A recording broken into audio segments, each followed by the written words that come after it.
मंच पर उपस्थित कांग्रेस के सभी वरिष्ठ नेतागण, मीडिया के मेरे साथी, आज इस सत्याग्रह के मंच पर खड़े हुए मैं इस देश के नौजवानों को कुछ कहना चाहती हूं। देखिए, आप इस देश का भविष्य हैं। आपसे बड़ा देशभक्त कोई नहीं है इस देश में। मैंने आप जैसे सैकड़ों बच्चों से बात की, आप जैसे सैकड़ों नौजवानों से बात की।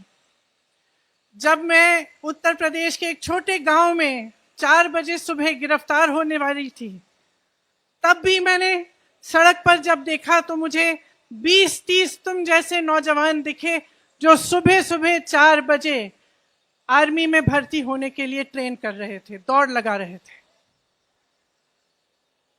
ट्रैक्टरों पे बैठे हुए मैं ऐसे नौजवानों से मिली जिन्होंने मुझे कहा कि दीदी, उम्मीद छूट गई है, खत्म हो गई है।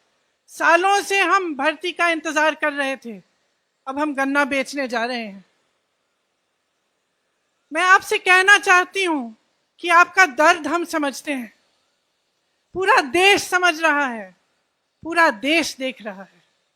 लेकिन आप ये मत भूलो कि ये देश आपका है, इस देश की संपत्ति आपकी है, इसे सुरक्षित रखना आपका कर्तव्य है। हम यहां सत्याग्रह पे बैठे हैं क्योंकि सत्याग्रह, सत्य की लड़ाई अहिंसा द्वारा लड़ी गई, अहिंसा के जो मार्ग पर चलकर लड़ी गई, उस लड़ाई ने इस देश को आजाद किया। इस देश को आजाद करके आपको सौंपा ताकि आपका भविष्य बन पाए। तो मैं आपसे आग्रह करती हूं कि परिस्थितियों को समझिए। आपके आसपास क्या हो रहा है, सरकार कैसे चल रही है, देश में क्या हो रहा है, उसको गहराई से समझिए। जो किसान के आंदोलन थे, क्यों किए गए? किसान क्यों जागे, क्यों सड़क पर आए? क्योंकि वो समझे कि खून पसीना वो बहाएं, मेहनत वो करें, लेकिन उस मेहनत की कमाई किसी और को दी जा रही थी। ये सरकार उनके लिए नहीं चल रही थी। इसी तरह से मैं आपसे आग्रह करती हूं कि समझिए, ये सरकार आपके लिए नहीं चल रही है। ये सरकार इस देश के गरीबों के लिए, इस देश के नवयुवकों के लिए, इस देश की महिलाओं के लिए, इस देश के एक एक देशवासी के लिए जो आज गरीब है, जो परेशान है, उसके लिए नहीं चल रही है ये सरकार सिर्फ बड़े बड़े उद्योगपतियों के लिए चल रही है। और ये जितनी भी स्कीमें हैं जो बार बार आप पे थोपी जाती हैं, ये सोच समझ के किया जा रहा है। ये बात सही नहीं है साथियों कि बगैर सोचे समझे किया जा रहा है। ये सोच समझ के इसलिए किया जा रहा है क्योंकि इस सरकार का सिर्फ एक मकसद है, सत्ता में रहना।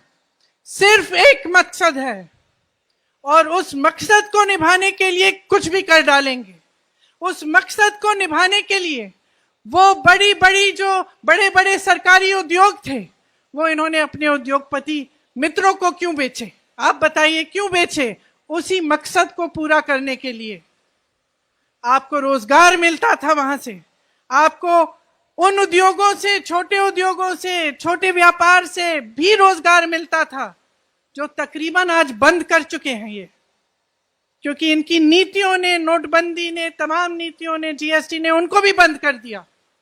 और आज सेना, जिसकी भर्ती में का सपना आप देखते हैं, आप अपनी देश की सुरक्षा का सपना देखते हैं, अपने भविष्य को मजबूत बनाने का सपना देखते हैं, आप ये सपना देखते हैं कि बड़े होकर आप माँ बाप को का देखभाल करेंगे, सरहद पर जाकर इस देश के लिए अपनी जान देंगे।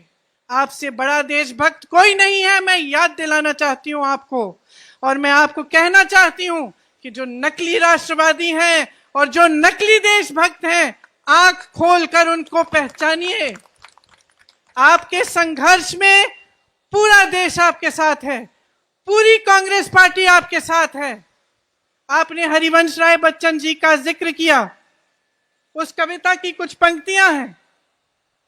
कवि ने कहा है वृक्ष हो भले खड़े घने, हो घने हो बड़े, एक पत्र छा मांग मत, मांग मत, मांग मत।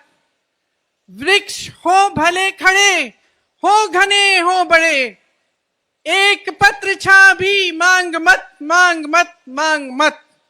तू न थकेगा कभी, तू न थमेगा कभी, तू न झुकेगा कभी, कर शपथ, कर शपथ, कर शपथ।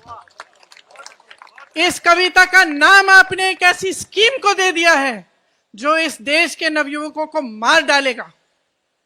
ऐसी स्कीम को जो इस देश की सेना जो हमारी देश की सुरक्षा करती है, जिनके सारे तमाम जो यहाँ पे भी आप खड़े हैं, आप सरहद पर जाकर सुरक्षा करते हैं, ऐसी स्कीम है जो इस सेना को खत्म कर देगा।